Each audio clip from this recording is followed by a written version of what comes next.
En las páginas del libro La historia del FBI hay un relato de la lucha clandestina que se libró entre los Estados Unidos y los poderes del eje después del bombardeo de Pearl Harbor. Desde 1941, todo este escenario intrigante tuvo lugar entre el bombardeo de Pearl Harbor y la conclusión de la Segunda Guerra Mundial en 1946. Estoy seguro de que los que han leído novelas militares o han estudiado la historia de las guerras no se sorprenderán que detrás de todos los bombardeos aéreos espectaculares y detrás de los ataques de submarinos a las flotas de barcos y las campañas de infantería y tanques y batallas navales, hubo un incesante conflicto de intriga, espionaje, presión económica y sabotaje, todo detrás de bastidores. Por ejemplo, en la historia del bombardeo de Pearl Harbor y los eventos que la rodearon, 7 días antes de que la flota marítima japonesa zarpara, el 25 de noviembre de 1941, se les transmitió un mensaje por radio: procedan con el ataque. Con las luces apagadas y a toda velocidad, se acercaron a una distancia como de 200 millas marítimas de Pearl Harbor. Y en las primeras horas del 7 de diciembre lanzaron su incursión. El ataque nos tomó completamente por sorpresa y si los japoneses hubieran seguido con sus planes de invasión, fácilmente se hubieran apoderado de toda nuestra base en el Pacífico. El FBI se dio cuenta de que los agentes secretos enemigos eran tan peligrosos como los hombres en uniforme. Así que inmediatamente después del bombardeo de Pearl Harbor y de acuerdo a un plan que habían formulado, empezaron a detener a todos los extranjeros de quienes se sospechaba que eran enemigos. Dentro de las 72 horas después de la declaración de guerra, habían encarcelado a más de 4,000 personas. En los meses que siguieron, el FBI mantuvo una guerra clandestina contra los anillos de espías en esta nación y en el extranjero. Verificaron todos los escapes en las barreras económicas que los Estados Unidos habían levantado contra el eje. Arrestaron agentes que llegaron a nuestras costas en submarinos. Es fácil comprender que si no lo hubieran hecho así, si su vigilancia no hubiera sido mantenida con toda prolijidad, pudo haber existido una serie de explosiones en las plantas de guerra y desastres similares iguales al de Pearl Harbor. Un conocimiento de la estrategia y recursos del enemigo, junto con su vigilancia alerta, son necesarios para evitar el fracaso. Lo mismo sucede en el campo espiritual. Ignoramos las artimañas del enemigo y por consiguiente sus ataques a menudo nos toman por sorpresa. En el capítulo 12 del libro de Apocalipsis se nos da una noción de la estrategia de Satanás al observar la guerra final en el cielo. El Dr. James M. Gray, en uno de sus escritos, nos recuerda que este capítulo 12 es un capítulo en un paréntesis que nos da un cuadro de una sección de la tribulación. Al estudiar los capítulos que siguen, se descubrirá que hay 7 personajes clave que aparecen en la escena. Son los protagonistas del bien y del mal que van a intervenir en este gran conflicto por el poder. En el drama hay 2 personajes clave y centrales, Dios y Satanás. Debajo de los actores clave, Dios y Satanás, están Lucifer y Miguel.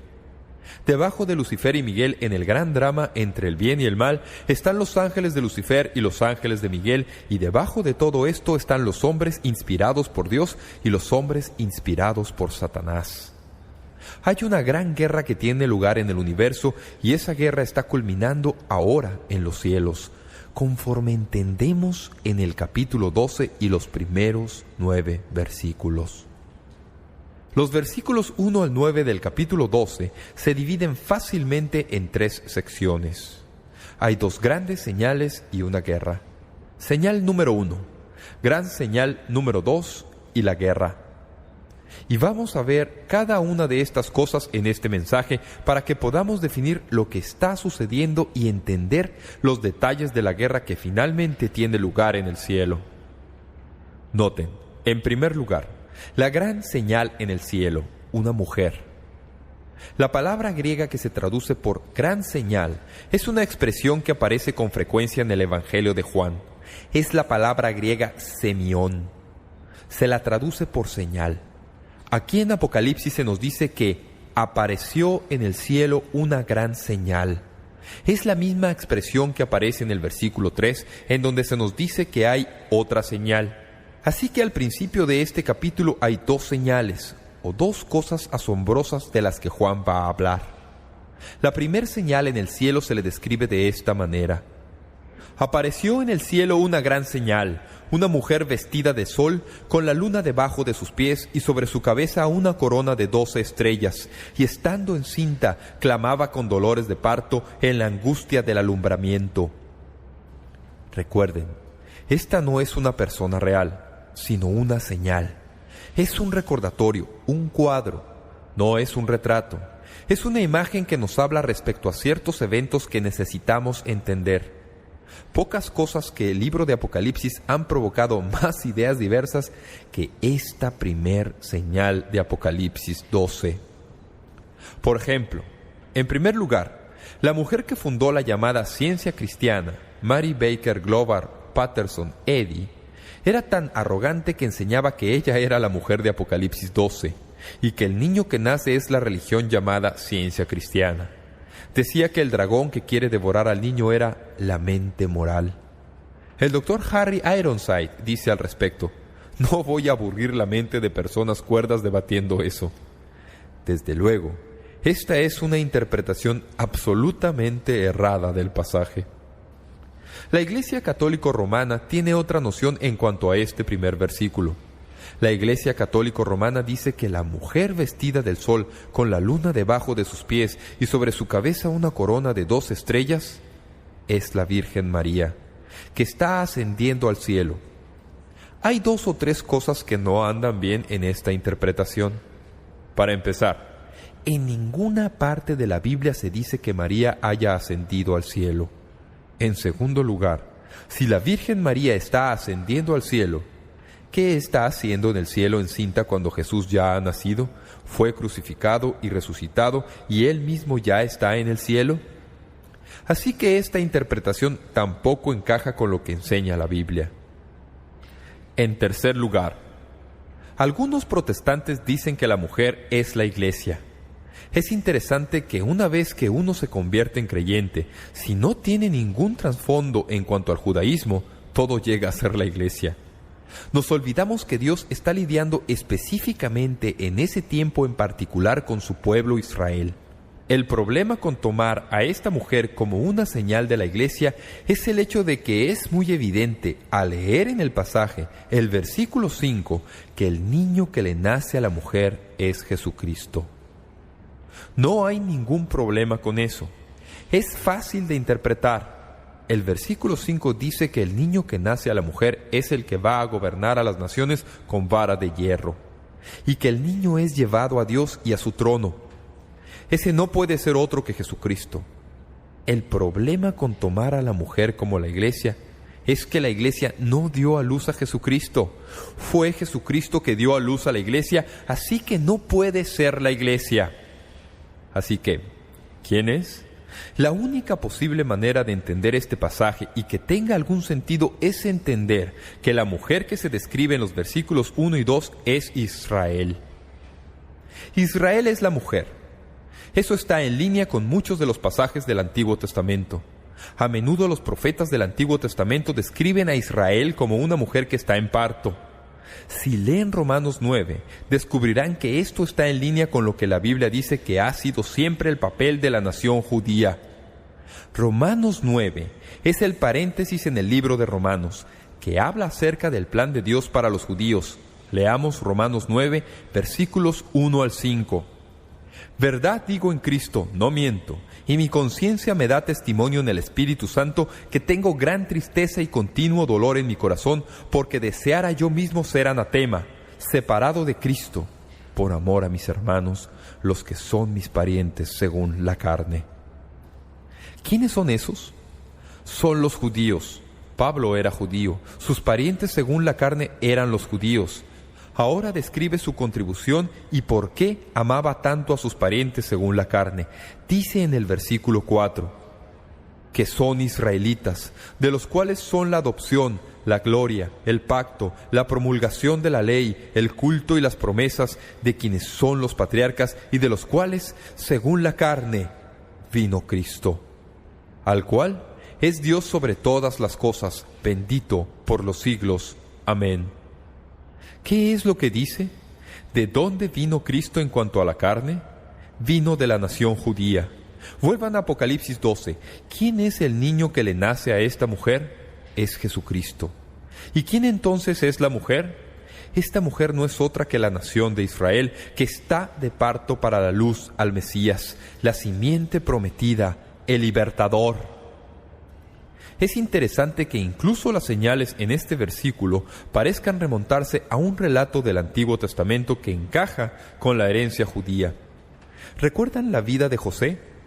En Génesis 37 José tuvo uno de sus famosos sueños. ¿Recuerdan el segundo sueño que tuvo, en el cual veía al sol, a la luna y a las estrellas? Jacob era el sol, Raquel era la luna, y las 11 estrellas eran los hijos. En realidad, debería decir 12, porque el pasaje dice que había 2 estrellas, y en realidad son 12 estrellas, pero José no se contaba a sí mismo. Él estaba relatando la historia. Él tuvo el sueño. Según el relato de Génesis 37, el sol, la luna y las estrellas un día iban a postrarse. José contó el sueño a sus hermanos y ellos se enfurecieron. Cuando le contó ese sueño a su padre, verán que su padre pareció entender lo que José estaba diciendo. Ahora que vemos este cuadro en Apocalipsis 12, vemos a la mujer vestida del sol y la luna bajo sus pies y sobre su cabeza una corona de 12 estrellas y está encinta y está de parto, está a punto de dar a luz. Así que la primera señal en Apocalipsis 12 es la nación de Israel. Y se la describe como una señal o el cuadro de una mujer que está tratando de dar a luz a un niño. Ese niño, como vamos a ver en un momento, es el Señor Jesucristo. Ahora llegamos a la señal número 2, el dragón. Leemos en los versículos 3 y 4. También apareció otra señal en el cielo. He aquí un gran dragón escarlata que tenía 7 cabezas y 7 cuernos, y en sus cabezas 7 diademas, y su cola arrastraba la tercera parte de las estrellas del cielo, y las arrojó sobre la tierra, y el dragón se paró frente a la mujer que estaba para dar a luz, a fin de devorar a su hijo tan pronto como naciese. Esto es muy interesante. Quiero que presten toda atención. No hay duda en cuanto a quién es el dragón, porque el versículo 9 nos lo dice directamente, nos lo define. Y fue lanzado fuera el gran dragón, la serpiente antigua, que se llama Diablo y Satanás, el cual engaña al mundo entero, fue arrojado a la tierra y sus ángeles fueron arrojados con él. Así que sabemos cuál es la señal número 2. La señal número 1 es Israel, la señal número 2 es Satanás, el diablo, el dragón. Los términos descriptivos que se usan para el dragón son muy interesantes. Primero, recuerden, esta es una señal, no es una fotografía, es una señal, es un cuadro. Siempre que se ve un cuadro de Satanás que alguien ha pintado, por lo general, saca sus ideas de este pasaje, el dragón con cola, vestido de rojo. Por favor, entiendan que esta no es una descripción de la apariencia de Satanás. Esta es una manera de describir su carácter como persona. En los términos descriptivos de esta señal, estamos tratando de pintar un cuadro de lo que es Satanás. Es como un dragón. El versículo 9 dice que es el diablo, que es una serpiente, que es un engañador. La Biblia dice que este dragón tiene 7 cabezas y 10 cuernos. Nadie parece saber con certeza a qué se refiere las 7 cabezas, excepto por el hecho de que en el libro de Apocalipsis el número 7 aparece con frecuencia. Y siempre que se vea el número 7, por lo general tiene que ver con carácter completo o carácter final. Así que el concepto de Satanás teniendo 7 cabezas es un cuadro de su estrategia global y que se aparece por todas partes. Noten que dice más adelante que tiene coronas en sus cabezas. Vamos a ver en un momento que Satanás es un monarca coronado. Es el príncipe de este mundo. Es el rey de su reino y todo el mundo está en las rodillas del maligno. Es un soberano que hay que reconocer. Y este cuadro de Satanás con 7 cabezas y coronas sobre sus cabezas es un cuadro de uno que está sentado en autoridad, como lo veremos más en pocos momentos. El concepto de los 10 cuernos aparecerá en el capítulo 17. No vamos a considerarlo en este mensaje porque dedicaremos un mensaje entero a esa idea. Pero noten al continuar observando en el versículo 4 que la señal número 2 se describe como alguien cuya cola arrastraba la tercera parte de las estrellas del cielo. Un estudio cuidadoso del lenguaje de esta frase revelará que la naturaleza histórica de este evento ha sido protegida en absoluto. Esto habla de algo que sucedió en las edades pasadas, cuando Satanás fue arrojado del cielo debido a su rebelión. Pueden leer esto en Isaías 14 y Ezequiel 28. La Biblia dice que cuando Satanás cayó, una tercera parte de los ángeles cayó con él. Arrastró consigo en su rebelión a una tercera parte de los ejércitos angélicos. Por la segunda carta de Pablo y el libro de Judas, sabemos que hay algunos ángeles confinados en el abismo, en un abismo que más tarde se abrirá. Pero no todos los ángeles que cayeron del cielo están encadenados. Vamos a ver una ilustración en pocos momentos de que los ángeles que cayeron con Satanás están muy activos en nuestro universo hoy. Esto nos dice que cuando Satanás cayó, arrastró consigo una tercera parte de las estrellas. Ustedes dicen, ¿cómo sabe que las estrellas se refieren a ángeles? Pues bien, a Lucifer se le llama lucero de la mañana. En Job 38:7 se nos dice que cuando Dios por medio de su Hijo creó el universo, las estrellas de la mañana, refiriéndose a los ángeles, cantaron y celebraron la creación. Así que al leer este pasaje vemos esta segunda señal, que es un dragón rojo que tiene 7 cabezas y 10 cuernos, con coronas sobre sus cabezas, que en un tiempo en el pasado arrastró consigo a una tercera parte de las estrellas del cielo y las arrojó a la tierra. Ahora, observen con atención. Tenemos que detenernos aquí y explorar esto por unos momentos. Este dragón, Satanás, la serpiente, el engañador, se puso delante de la mujer. ¿Quién era ella? Israel. Y estaba a punto de dar a luz. ¿A quién? A un niño. ¿Quién es ese niño? Cristo, el Mesías. El propósito de Satanás era devorar al niño tan pronto naciera. Siempre he entendido que el gran antagonismo en el universo ha sido entre Satanás y Cristo. A decir verdad, Satanás estaba presente escuchando cuando Dios dijo en el huerto del Edén, y la simiente de la mujer te triturará la cabeza. Desde esa hora distante en las edades desconocidas del pasado en el huerto del Edén, Satanás ha estado procurando destruir a la simiente prometida. Si recorren la Biblia se sorprenderán al ver lo detallada que es la historia de los intentos de Satanás para impedir que Jesucristo nazca contra las promesas hechas a Abraham y a los patriarcas. Todo esfuerzo de Satanás era matar a Jesucristo e impedirle que cumpla las promesas que fueron hechas en Génesis 3. Así que al recorrer la Biblia lo que verán es esto. Fue Satanás el que impulsó a Caín para que matara a su hermano Abel. Fue Satanás el que sembró maldad en la tierra para que la gente fuera destruida en el diluvio, y solo 8 fueron salvados. Fue Satanás el que hizo que en la casa de Isaac Esaú dijera, mataré a mi hermano. Sin embargo, Dios libró a Jacob, ¿verdad? Fue Satanás el que hizo que el faraón de la tierra de Egipto, cuando Moisés nació, matara a todos los niños varones de las familias hebreas. ¿Por qué? Tenía miedo de lo que había oído. Y si el faraón hubiera podido hacer lo que se propuso hacer, Satanás hubiera ganado y hubiera destruido a la simiente que era necesaria para preservar el linaje de Jesús. Pero Moisés nació, y ustedes recordarán cómo Dios lo protegió y maravillosamente lo preservó a él y a otros junto a él. Cuando se llega a la época del reino y se estudia la vida de David, notarán, si uno estudia con cuidado, que Satanás hizo todo lo que pudo por destruir la simiente de nuestro Salvador. Por ejemplo, sembró traición y asesinato y homicidio entre los hijos de David cuando Josafat murió. tuvo un hijo llamado Joram, y ese hijo mató a toda la descendencia real para destruir a toda la realeza.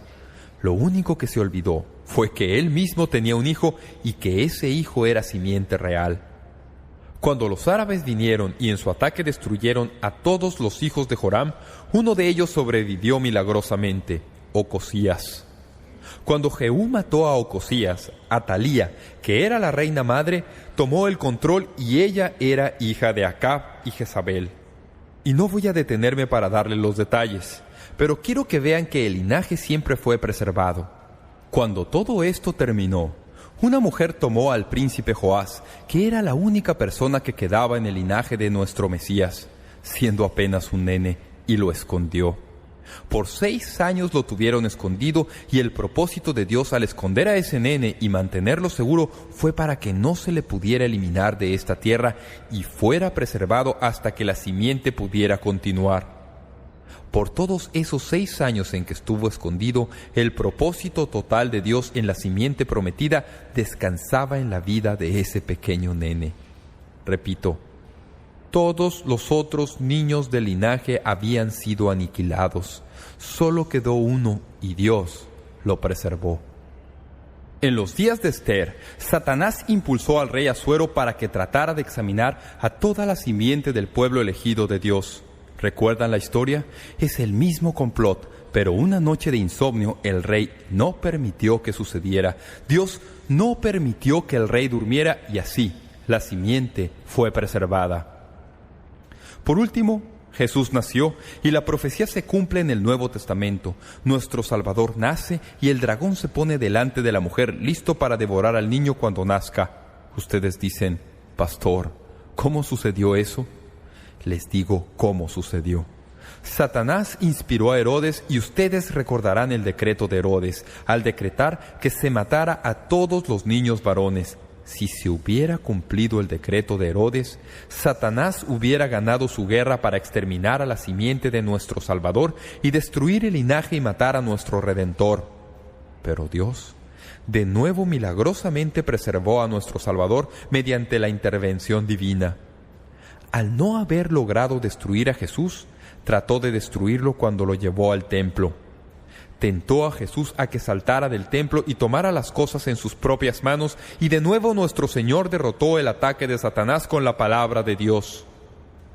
El mismo Satanás que trató de destruir a Jesús, haciendo que Herodes matara a los niños varones y que llevó a Jesús al pináculo del templo, luego inspiró a la gente de Nazaret a que tratara de empujar a Jesús por el precipicio sobre el cual se levantaba su ciudad. Satanás trató de toda manera posible de destruir a Jesucristo, porque Satanás sabía que lo que se le comunicó en Génesis 3 era una larga mecha que estaba a punto de ser encendida. Cuando Jesús fue a la cruz, eso significó el fin para Satanás, y Satanás haría todo lo que pudiera para tratar de evitar que eso sucediera. Eso fue lo que tuvo lugar en el huerto del Getsemaní. Luego, el viernes por la tarde, a las 3 de la tarde, el día antes del Sabbat de la Pascua, Satanás finalmente pensó que había ganado. Mató al Hijo de Dios. ¡Qué triunfo fue! Cuando vio que bajaban de la cruz el cuerpo destrozado de nuestro Salvador y lo envolvían en lienzos y lo ponían en la tumba, pensó que todo había acabado y que había ganado. Lo que no entendía era que había hecho precisamente lo que no podía darse el lujo de hacer. Acababa de poner en marcha el propósito de Dios que acabaría con él de una vez y para siempre, y 3 días más tarde de esa tumba en que Jesús fue puesto, salió en resurrección gloriosa. Anduvo en esta tierra para establecer la validez de su resurrección y después ascendió al cielo, donde incluso ahora intercede por nosotros. Cuando Satanás vio la resurrección y la ascensión, ¿piensan que se dio por vencido? No, hizo algo muy sutil. Lo que Satanás hizo entonces fue esto: si no podía destruir al cuerpo de Cristo ascendido, dedicaría su atención al cuerpo de Cristo en la tierra, que es la Iglesia. Por los años que siguieron a la resurrección y ascensión de Cristo, como hemos estudiado en capítulos anteriores en este libro de Apocalipsis, desató las persecuciones del Imperio Romano contra la Iglesia inicial. 10 persecuciones diferentes, oleadas de persecución que se lanzaron contra la Iglesia cristiana en un esfuerzo por exterminarla. No pasó mucho tiempo después de que el Imperio Romano aflojó su vigilancia para matar a los cristianos, cuando la Iglesia Católica Romana tomó la iniciativa y los prelados tomaron el lugar de los emperadores y lanzaron sus ataques mediante sus inquisidores y excomuniones, y los historiadores nos dicen que las persecuciones contra los creyentes, cuando los obispos y prelados encabezaban la persecución, se mató a más de 50 millones. ¿Quién hizo esto? Satanás lo hizo. Ustedes dicen, Pastor Jeremiah, ¿explica esto lo que está sucediendo hoy? Absolutamente. Satanás ha estado en guerra contra la Iglesia de Jesucristo desde Génesis 3, hasta el mismo día de hoy. Quería destruir a Jesús antes de que naciera y no pudo hacerlo. Quiso destruirlo para que no volviera de la tumba y no pudo hacerlo. Trató de exterminar a la Iglesia y no pudo hacerlo. Va a continuar haciéndolo hasta que se pronuncie su sentencia final. Llegaremos a eso antes de que terminemos nuestros estudios en este libro. Hay una tremenda guerra que está teniendo lugar y este dragón espera ante la mujer, Israel, esperando devorar al hijo tan pronto como nazca, pero no lo logra. Leemos en los versículos 5 y 6 que esta mujer dio a luz un hijo varón, que regirá con vara de hierro a todas las naciones, y su hijo fue arrebatado para Dios y para su trono. Eso es la ascensión. Luego pasamos al versículo 6, en donde habla de una experiencia posterior. Por favor, noten el marco del tiempo. Y la mujer huyó al desierto, donde tiene lugar preparado por Dios, para que ahí la sustenten por 1260 días. Esta es una expresión que veremos repetidas veces en los siguientes mensajes. Hemos hablado de la señal número 1 y la señal número 2. Ahora hablemos de la guerra del cielo. Noten lo que dice el versículo 7. Después hubo una gran batalla en el cielo, y la guerra entre Dios y Satanás, que empezó cuando Satanás cayó, es la misma guerra que va a tener lugar en el cielo entre los emisarios de Dios y los emisarios de Satanás. La guerra en el cielo que se menciona aquí y que todavía está en el futuro es una guerra entre Miguel, que es el mensajero de Dios, y el mismo Satanás, el dragón. Vamos a verlo en estos versículos. Miguel y sus ángeles luchaban contra el dragón, y luchaban el dragón y sus ángeles, pero no prevalecieron, ni se halló ya lugar para ellos en el cielo, y fue lanzado fuera el gran dragón, la serpiente antigua, que se llama Diablo y Satanás, el cual engaña al mundo entero. Fue arrojado a la tierra, y sus ángeles fueron arrojados con él. Sé que algunos van a encontrar difícil entender que hay literalmente una guerra que tiene lugar en el cielo, pero es verdad. ¿Sabían que incluso en estos momentos, mientras estoy hablando, en este preciso presente, se está librando una guerra angélica en el cielo? Quiero ilustrarles esto porque hay un lugar en la Biblia, y es el único que yo sepa, en donde se nos da en detalle. Se encuentra en Daniel. Quiero que abramos la Biblia en Daniel 10. Quiero que vean lo que sucede cuando esta guerra tiene lugar en el cielo. De lo que vamos a hablar en los siguientes minutos nunca se explica con gran extensión en la palabra de Dios. Hay simplemente un poquito aquí y un poquito allá. Este pasaje, Daniel 10, es el pasaje que nos da los detalles de las guerras que se libran en el cielo. Según el capítulo 10 y su trasfondo, Daniel está orando. Mientras ora, la respuesta a su oración se demora por 21 días, o sea, 3 semanas. Él está ayunando y lamentándose y está orando. Un poder hostil pudo interceptar y demorar respuesta a la oración de Daniel por 21 días. Versículo 13. Mas el príncipe del reino de Persia se me opuso durante 21 días, pero he aquí, Miguel, uno de los principales príncipes, vino para ayudarme, y quedé ahí con los reyes de Persia. Ahora bien, ¿quién es este príncipe de Persia? Miren en el texto, noten lo que dice en el versículo 13. Mas el príncipe del reino de Persia se me opuso durante 21 días, pero he aquí Miguel, uno de los principales príncipes, vino para ayudarme y quedé ahí con los reyes de Persia. Algunos dicen que el príncipe de Persia es simplemente un ser humano, pero no puede ser. En primer lugar, no puede ser un ser humano porque ningún humano puede haber resistido a un mensajero de Dios. Como veremos en el texto, este príncipe de Persia libró una batalla en el cielo con un mensajero de Dios, con Miguel. Eso no es posible para un ser humano. En segundo lugar, se opuso al emisario de Dios. Debe haber sido uno de los mensajeros perversos de Satanás. El príncipe de Persia es uno de los ángeles que cayeron del cielo, es uno de los ángeles que trabajan para Satanás. La misión particular de este ángel, el príncipe de Persia, fue influir al rey de Persia contra el pueblo de Dios. El mensajero angélico, con la ayuda del ángel principal, Miguel, pudo arrebatarle al ángel perverso la posición de influencia ante el rey de Persia antes de poder llegar hasta Daniel. Ahora observen lo que dice la Biblia. Mas el príncipe del reino de Persia se me opuso durante 21 días, pero aquí Miguel, uno de los principales príncipes, vino para ayudarme y quedé ahí con los reyes de Persia. Permítanme pintarles el escenario. Daniel está orando por 21 días, no oye nada. De repente, y pienso que el ángel es Gabriel, toca a Daniel en el hombro y como pueden leer en el pasaje, esto ejerce un tremendo efecto en él. Cuando uno está orando y un ángel le toca en el hombro, esto ejerce un efecto en uno.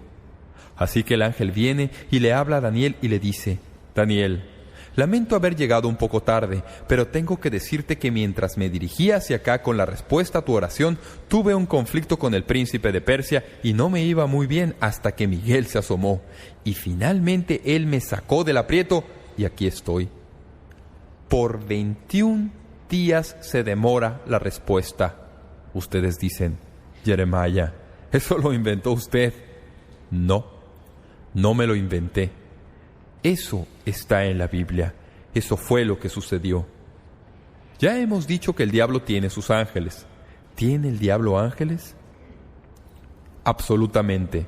Apocalipsis 12:7 dice que luchaban el dragón y sus ángeles. Mateo 25:41 habla del diablo y sus ángeles. ¿Qué hacen los ángeles? Permítanme decirles lo que pienso que hacen. Los ángeles ayudan a Satanás a gobernar este mundo. Satanás está altamente organizado. Satanás tiene un ángel para cada división de su empresa. Así que aquí tenemos un ángel para Persia. El príncipe de Persia es el ángel de Satanás que está a cargo de esa localidad en particular. ¿Piensan que el diablo tiene sus ángeles divididos sobre todos los Estados Unidos? Absolutamente. Así que estos ángeles están esparcidos y bajo el control de Satanás y manipulan al mundo a nombre del adversario, a nombre de Satanás. Por eso leemos en Efesios 6:12 que usted y yo no tenemos lucha contra sangre y carne, sino contra principados, contra potestades, contra los gobernadores de las tinieblas de este siglo, contra huestes espirituales de maldad en las regiones celestiales. Otra versión en inglés traduce este versículo de la siguiente manera. Escuchen con atención, porque nuestro conflicto no es meramente contra sangre y carne, sino contra el despotismo, los imperios, las fuerzas que controlan y gobiernan este mundo oscuro. Los ejércitos espirituales de maldad desplegados contra nosotros en guerra celestial. No hay cosa tal, amigos y amigas, como el mal abstracto. Hablamos de eso, pero no es verdad. El mal siempre tiene inteligencia, una fuente de conciencia propia. No hay mal que no se origine por una personalidad. ¿Lo sabían? El mal no está simplemente agazapado por una parte. El mal descansa en una personalidad. En otras palabras, para gobernar este mundo, Satanás asigna el control de los reinos de la tierra a sus propios ángeles. Para mí, es abrumador pensar que cada nación y cada país tiene su propio príncipe perverso que la gobierna y en las regiones celestes hace todo lo que puede para destruir y contaminar. Busquen Isaías 24:21. Van a ver cómo el cielo coopera con la tierra para hacer la obra de Satanás. Este es un pasaje de destrucción en cuanto a lo que Dios va a hacer en la tierra. Quiero que lean conmigo el versículo 21 y presten atención. Así es como esto trabaja. Satanás tiene a su gente y por aquí y por allá. Tiene a sus ángeles haciendo su obra en los lugares celestiales y tiene a su gente haciendo su obra aquí en la tierra. El doctor Merrill Unger, que fue uno de mis profesores en el seminario de Dallas, ha escrito un libro sobre demonología. En este libro dice algo muy interesante. La historia, desde la caída del hombre, ha sido un testimonio ininterrumpido del ominoso hecho de los poderes del mal en los gobernantes humanos. Sea que se trate del faraón de Egipto oprimiendo al pueblo de Dios, o un Nabucodonosor llevándolos al cautiverio, o un Nerón brutalmente torturándolo y masacrándolo. Sin embargo, tal vez la demostración más solemne de la absoluta barbarie y crueldad y maldad horrible de los hombres energizados por el poder del demonio parece que ha estado reservada para la civilización e iluminación jactanciosa del siglo XX. Hitler, el azote de Europa, energizado por el demonio y dirigido por el demonio, vino y se fue, dejando detrás una huella de sufrimiento agonizante y un estado de caos sobre el cual el comunismo ateo ha decidido perpetrar incluso males mayores. Este sistema proclama doctrinas más arrogantes de demonios, esclaviza más gente y asesina incluso mayor número de víctimas inocentes. ¿Qué está diciendo? Está diciendo que Satanás es el que liderea el poder a los gobernantes de este mundo. Satanás tiene a su gente por todos lados. Estudiamos la historia, aquí vemos eso. Se puede compilar toda una lista. Stalin, Hitler, Nietzsche y todos los demás que han venido con su perversa influencia para destruir al mundo. Pero lo asombroso es que mientras todo esto está teniendo lugar aquí abajo, ellos tienen su contraparte en el cielo y están cooperando con ellos en los lugares celestiales para hacer la obra de Satanás. Lo que estamos viendo es asombroso. Hay un gran conflicto en la tierra y hay un gran conflicto en el cielo. Sé que algunos están diciendo, pero Pastor Jeremiah, pensé que usted dijo que Satanás fue juzgado en la cruz. Por eso no quería que Jesús muriera en la cruz. Es verdad. Permítanme explicarles algo que tal vez hayan olvidado. En tanto que es cierto que Satanás fue juzgado en la cruz, como dice Juan 16:11, que el príncipe de este mundo fue juzgado en la cruz, Hebreos 2:14 dice que Cristo destruyó al que tenía el poder de la muerte, es decir, al diablo. Pero escuchen con atención. ¿Por qué parece que está ganando? ¿No les parece que está ganando? ¿No parece que el mal está ganando y el bien está perdiendo? ¿No parece que hay más de ellos que de nosotros? ¿Por qué parece que todo está bajo el control de Satanás? La rápida deteriorización de la familia, la declinación de la moralidad, la declinación de la iglesia visiblemente organizada, la calamidad de las naciones, de los estados y de las ciudades. Satanás parece haberse apoderado del control de la filosofía, de la religión y de la política, y con certeza se ha apoderado del control de la educación, de las cadenas de televisión y de radio y de los sistemas de información. Si Satanás ha sido juzgado, me gustaría saber quién está haciendo esa obra. Pero como ven, lo que nos olvidamos, lo que dejamos fuera, es el principio importante que tenemos que entender.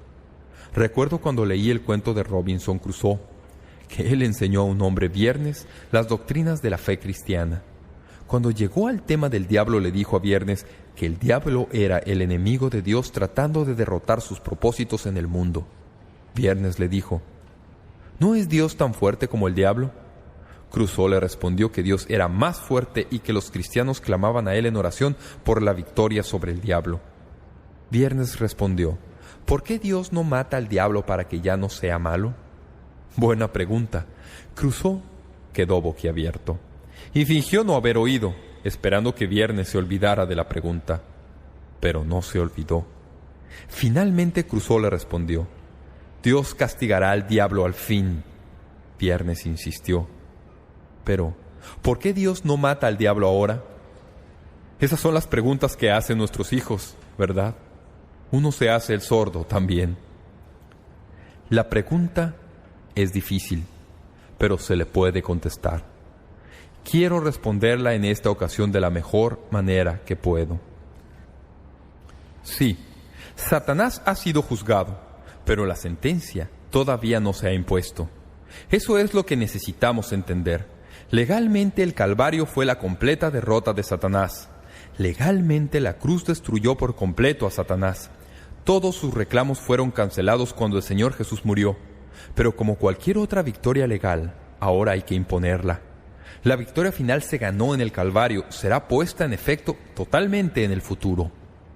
Pero se le puede poner en efecto ahora mediante el gran ejecutor. ¿Quién es? El gran ejecutor es la Iglesia de Jesucristo. ¿Cómo imponemos el juicio? Pues bien, las siguientes son algunas ilustraciones que he hallado útiles para ayudarnos a comprender esto. En el gobierno federal de los Estados Unidos hay 3 poderes. El poder legislativo, que es el Congreso, que dicta las leyes. El poder judicial, que son las cortes que interpretan la ley. Y el poder ejecutivo, centrado en el presidente, que está a cargo del deber de imponer la ley. El poder legislativo nunca impone la ley. El poder judicial nunca impone la ley. El poder ejecutivo es el que impone la ley. El poder ejecutivo es el responsable de imponer la ley, y si el poder ejecutivo no lo impone, la ley no tiene sentido. La historia nos recuerda esto. Por ejemplo, en cierta ocasión en los Estados Unidos se propuso una enmienda constitucional que se conoció como la Enmienda 18 y se le sometió a prueba. Para algunos, la Enmienda 18 fue inútil. Era en verdad la ley de la tierra y resistió todas las pruebas de constitucionalidad, pero se dejó la imposición de la ley a un hombre llamado Andrés Mellon, que era secretario de Finanzas y al mismo tiempo cabeza del sindicato más grande de cerveceros del mundo. ¿Cómo podía obligar al cumplimiento de la ley que destruiría su propio negocio? La ley se convirtió en letra muerta debido a que nadie la impuso. ¿Era ley? Sí. ¿Se le impuso? No. ¿Hizo la falta de imposición desaparecer la ley? No, no lo hizo. ¿Hace el hecho de que no impongamos el juicio contra Satanás que quede eliminado el hecho de que él ha sido juzgado? No, no lo elimina. La victoria del Calvario fue una victoria que destruyó todos los reclamos que Satanás tiene sobre nosotros y la imposición de ese juicio está en manos de la Iglesia. Escuchen lo que Pablo dijo en 2 Corintios 10, 4 al 5. Escuchen. Porque las armas de nuestra milicia no son carnales, sino poderosas en Dios para la destrucción de fortalezas, derribando argumentos y toda altivez que se levanta contra el conocimiento de Dios y llevando cautivo todo pensamiento a la obediencia a Cristo. Después de mencionar estas armas, Pablo les dice en Efesios 6:18, orando en todo tiempo con toda oración y súplica en el Espíritu y velando en ello con toda perseverancia y súplica por todos los santos. Leí un libro que me ayudó a entender este principio de imposición. Su autor ya está con el Señor. No concuerdo con todo lo que escribe, pero en esto tiene razón. Dice, el instrumento que impone la derrota de Satanás es la oración.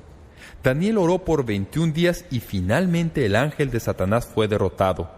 No se pierda eso. Es la oración en el nombre de Jesús lo que es el arma efectiva para cambiar a los hombres, las circunstancias y las naciones del mundo. Tenemos que lograr la victoria ahí antes de que podamos lograr la victoria acá. Las conquistas terrenales dependen de las victorias celestiales y un hombre orando en la tierra puede mover a los ángeles en el cielo. ¿Creen ustedes eso? A mi juicio, esto es lo que dice la Biblia. Observen con atención. Aquí tenemos a Daniel orando. Satanás se le opone. Dios está contestando. En la tierra, el hombre orando. En el cielo, Dios contestando. Y en medio, Satanás oponiéndose. Las personas que oran son en realidad la política del cuerpo de la Iglesia. La Iglesia que ora está en realidad decidiendo el curso de los eventos humanos. No son los palos gruesos, sino las oraciones lo que hace que el mundo marche. Si la sentencia que se ha dictado sobre Satanás se va a imponer, entonces el pueblo de Dios tiene que orar, porque es mediante sus oraciones que se impondrá la sentencia. Recuerdo cuando estudié este pasaje de Daniel 10 y descubrí un concepto que nunca antes había entendido y que, por supuesto, nunca había practicado. En el mensaje yo había dicho que siempre había entendido la importancia de orar por las cosas, pero nunca había entendido la importancia de orar contra algunas cosas.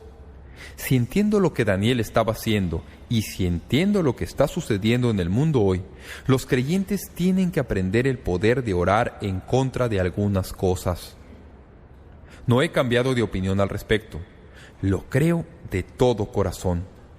Creo que debemos orar en contra de Satanás. Debemos orar pidiendo que a Satanás se le impida en sus esfuerzos de destruir o hacer daño a la obra de Dios en esta iglesia o en los ministerios que nosotros auspiciamos. Debemos orar que Satanás sea derrotado en las vidas de nuestros jóvenes, puesto que él hace todo esfuerzo para meterse en su manera de pensar y en su moralidad y en sus propósitos. Sí, eso es correcto y es importante. De hecho, no estamos interviniendo en la batalla si no estamos orando contra. ¿Qué es batalla? Batallar no es pedir todas las cosas que uno quiere. Batallar es intervenir en el conflicto. Así como hay una guerra en el cielo contra Miguel y el dragón y sus ángeles, hay una guerra en la tierra entre las fuerzas del mal de Satanás y las fuerzas buenas de Dios. Hay una guerra en la que estamos involucrados como pueblo de Dios. Debemos poner en práctica la sentencia contra Satanás, imponiéndola mediante nuestras oraciones y orando en contra de él y diciendo en nuestras oraciones: Dios, te pido contra Satanás y todo lo que él hace y todo lo que está tratando de hacer. Te pido que lo ates en sus esfuerzos de arruinar mi vida y de destruirme. Cuando aprendemos a orar de esa manera, aprendemos lo que significa batallar y presentarle combate al enemigo. En el próximo mensaje estudiaremos el resto del capítulo 12 y verán la felicidad de la gente en el cielo cuando finalmente se libran de Satanás. La Biblia dice que después de que a Satanás se le expulsa del cielo, habrá una fiesta gozosa de aleluya, porque el que acusaba a los hermanos ya no está ahí y nunca volverá. El destino de Satanás es hacia abajo, hacia abajo, hacia abajo. Primero fue arrojado a la tierra, luego se le arroja al abismo.